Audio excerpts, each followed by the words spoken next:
বাবা বাবা বোকা বনে গেছি আমি, বোকা বানানো হয়েছে আমাকে। আমার ফুল বাবা, আমার ফুল। কি বলছিস তুই? হ্যাঁ বাবা, হ্যাঁ। আর শুধু আমাকে নয়, তোমাদের সবাইকে বোকা বানানো হয়েছে।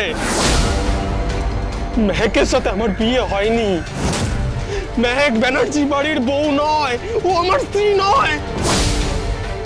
সে অন্য কাউকে বিয়ে করেছে। আর জানো আমার সাথে কার বিয়ে দেওয়া হয়েছে জানো? হ্যাঁ, নেশা করিয়ে আমাকে বিয়ে দেওয়া হয়েছে ওই বাড়ির পরিচারিকা পদ্মর সাথে। হোয়াট? কি বলছিস তুই? হ্যাঁ বাবা, ঠিক বলছি। আমি সবকিছু ধ্বংস করে দেবো, সবকিছু ধ্বংস করে দেবো আমি। ফোনটা আমাকে দাও। হ্যালো, আপনি এই কথাটা কাউকে বলবেন না। কেন? আমি বলছি বলে আপনি এই কথাটা কাউকে বলবেন না। আপনি শুধু আমার উপরে একটু বিশ্বাস রাখুন, একটু ভরসা রাখুন। ঠিক আছে, ঠিক আছে, আমি ওয়েট করব। কোর্ট কেস চলা অবধি আমি অপেক্ষা করব। সন্ধে হলে বাকি সিদ্ধান্ত নেব।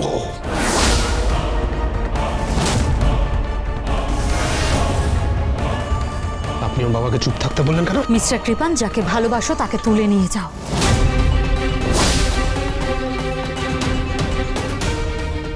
এই বিয়ের কোনো এভিডেন্স পাওয়া যাবে না। হ্যাঁ, এই বিয়ের কোনো এভিডেন্স পাওয়া যাবে না। আমি সবকিছু কালেক্ট করে সব পুড়িয়ে দেব।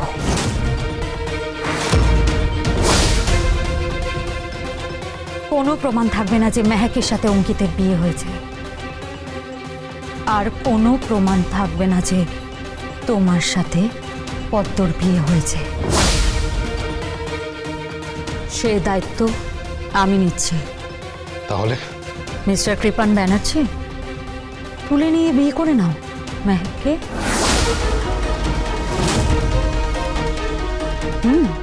মেহেককে তুলে নিয়ে বিয়ে করো। তুমি তোমার অপমানের উচিত শিক্ষা দাও, মেহেককে উচিত শিক্ষা দাও। ওকে, তাই হবে। কালকে আমি মেহেককে পার্লারে পাঠাবো, আর সেখান থেকেই তুমি ওকে তুলে নিয়ে যাবে। বাকিটা মন দিয়ে শোনো।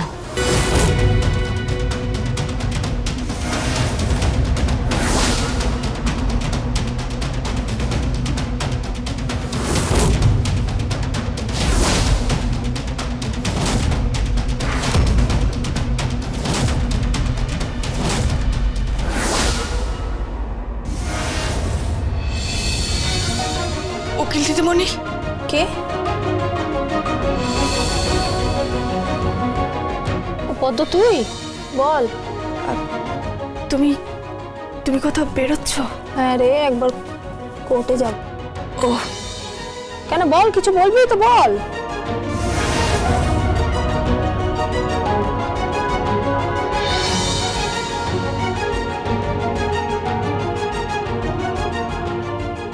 কিরে, তোর চোখে জল খাচ্ছিস কেন? এই মেয়েটা! উকিল দিদি, উকিল দিদি, আমার সব শেষ হয়ে গেছে, সব শেষ হয়ে গেল, আমার সর্বনাশ হয়ে গেল। আমি আমি আমি ওই লোকটার চোখে আমার জন্য ঘৃণা দেখেছি, শুধু ঘৃণা দেখেছি ওই লোকটার চোখে আমার জন্য। আমার সমস্ত কিছু শেষ হয়ে গেল, সমস্ত কিছু শেষ হয়ে গেল। আমার দিকে তাকা, আমার দিকে তাকা। তুই কি হয়েছে বল, আমি বুঝতে পারছি না কিছু। কার জন্য তুই শেষ হয়ে যাচ্ছিস? কার চোখে তুই ঘৃণা দেখতে পাচ্ছিস? আমি কিছু বুঝতে পারছি না। আমি কাল সারা রাত দু চোখের মাথায় হ্যাক করতে পারিনি। আরে কি হয়েছে বলবি তো? ওই গিনি বৌদি, হ্যাঁ, গিনি বৌদি আমার বরকে সব বলে দিয়েছে, সব বলে দিয়েছে। তোর বর মানে কৃপান? সব বলে দিয়েছে যে মেঘ দিদি ওর স্ত্রী নয়, বলে দিয়েছে আমার সাথে ওর বিয়ে হয়েছে। সমস্ত কিছু গিনি বৌদি ধ্বংস করে দিয়েছে, সমস্ত কিছু ধ্বংস করে দিয়েছে। মানে কৃপান সব জেনে গেছে?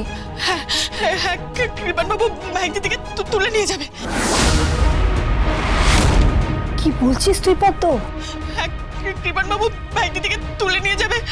ওই গিনি বৌদি মেহেকদিকে পার্লারে পাঠাবে, আর পার্লারে পাঠানোর নাম করে রাস্তা থেকে মেহেকদিকে তুলে নিয়ে যাবে। ওগুলি ওরা কিন্তু খুব খারাপ, খুব খারাপ। ওদের পরিবারটা খুব খারাপ। ওরা সমস্ত কিছু করতে পারে, সমস্ত রকম খারাপ কাজ করতে পারে, সমস্ত রকম খারাপ কাজ করতে পারে।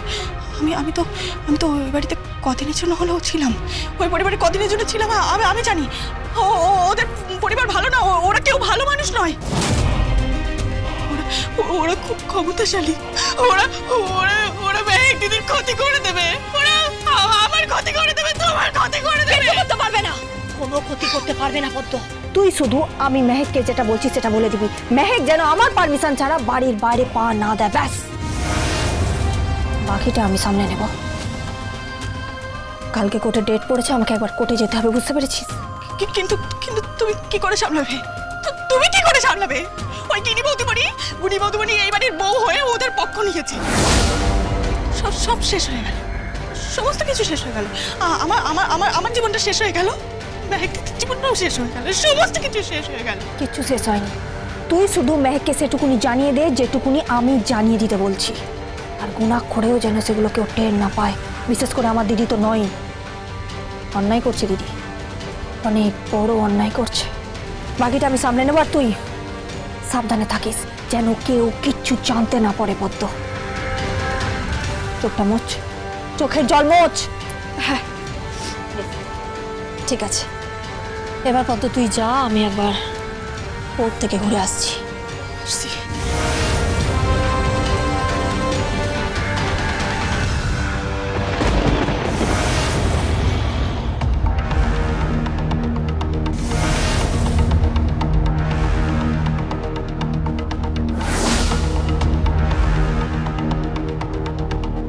কে? কোর্টের রাস্তা তো ভুলেই গিয়েছিলেন, তা হঠাৎ কালো পোশাকটা বললেন?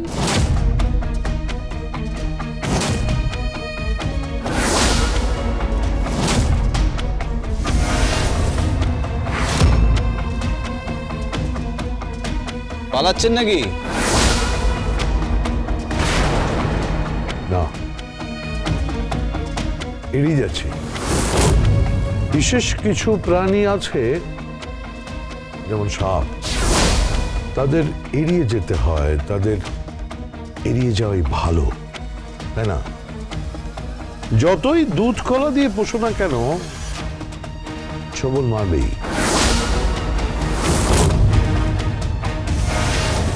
তোমার মতো ভজন, তোমার মতো।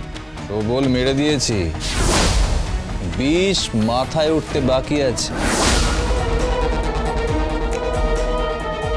হ্যাঁ, আজকের জন্য এই পোশাকটা পরে নি, কারণ কাল থেকে আপনার ঠিকানা হবে শ্রীঘর। সেখানে আবার পোশাক অন্য, এটার সাথে মিল খায় না। দিবান সেন, দিবান সেন, জমি বাড়ির দালালি করতে করতে আমি বিল্ডিং প্রমোটার হয়ে যাইনি, আর বিল্ডিং প্রমোটার হয়ে বেআইনি বাড়ি বানিয়ে কোটি কোটি টাকা ব্যাংকেও জমায়নি। আর সে কোটি কোটি টাকা ব্যাংকে জমিয়ে বিশাল বিজনেস বানিয়ে বিজনেসম্যানের তকমা লাগিয়ে আমি সমাজের মাথায়ও চড়ে বসিনি। আমি একজন শিক্ষিত মানুষ, ল কলেজে পড়িয়েছি আমি, আর এখনো কোর্টে গুঞ্জন শোনা যায় আর যার মুখোমুখি হও কোর্টে অগ্নিজিৎ মুখার্জি নয়। Don't forget that. ভেঙেছেন তবু মচকাননি। আপনার ভবিষ্যৎটা কি আপনি ভেবে দেখেছেন? হ্যাঁ, কোর্টে আপনার কি হবে বুঝতে পারছেন? কিচ্ছু হবে না, কিচ্ছু করতে পারবেন না, কিচ্ছু হবে না, কিচ্ছু না। সমস্ত ডকুমেন্টস আমার কাছে। তথ্য প্রমাণ সাক্ষী সবকিছু আমার হাতে। আর যে সাক্ষী আমার হাতে নেই তাকে আমি কিনে নেব। এই কেসটাকে রিওপেন করে যে ভুলটা করেছে তার প্রায়শ্চিত্ত আপনাকে করতেই হবে অ্যাডভোকেট অগ্নিজিৎ মুখার্জি। হ্যাঁ, পাপ করলে তো প্রায়শ্চিত্ত করতেই হবে ধীমান সেন।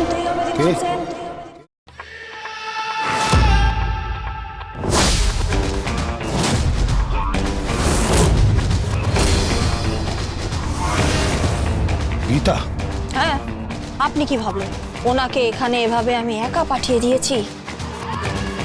আর আপনি দাঁড়িয়ে দাঁড়িয়ে ওনাকে হুমকি দিচ্ছেন, লাভ নেই কোনো। লোকটা একটা ভদ্রলোক, শুধুমাত্র কোর্টেই মুখটা খোলে, কিন্তু আমি কোর্টের ভেতর মুখ খুলি আর কোর্টের বাইরে আমার হাত চলে, সেটা তো সকলে জানে, তাই না? কোর্টের মধ্যে দাঁড়িয়ে দাঁড়িয়ে একজন সম্মানীয় অ্যাডভোকেটকে অপমান যদি করে থাকেন না, তাহলে তার উত্তর কিন্তু একটাই, কে? আরং ধোলাই। এই যো, একদম না, একদম না, আঙুল নামান, আঙুল নামান। এই কেসটা নিয়ে মাতব্বরি করছেন না, কিচ্ছু করতে পারবেন না, দাঁত ফোটাতে পারবেন না। এই যে দুজন লোক আছেন না, ভজন মিত্তিক, ভালো করে দেখে নাও দুজনকে। এনাদের দুজনকে আমি কোর্টে নিয়ে গিয়ে এমন ক্রস করব না, সরষে ফুলের সিজন, চোখে একদম সরষে ফুল দেখবেন। Gita LLB, Gita LLB।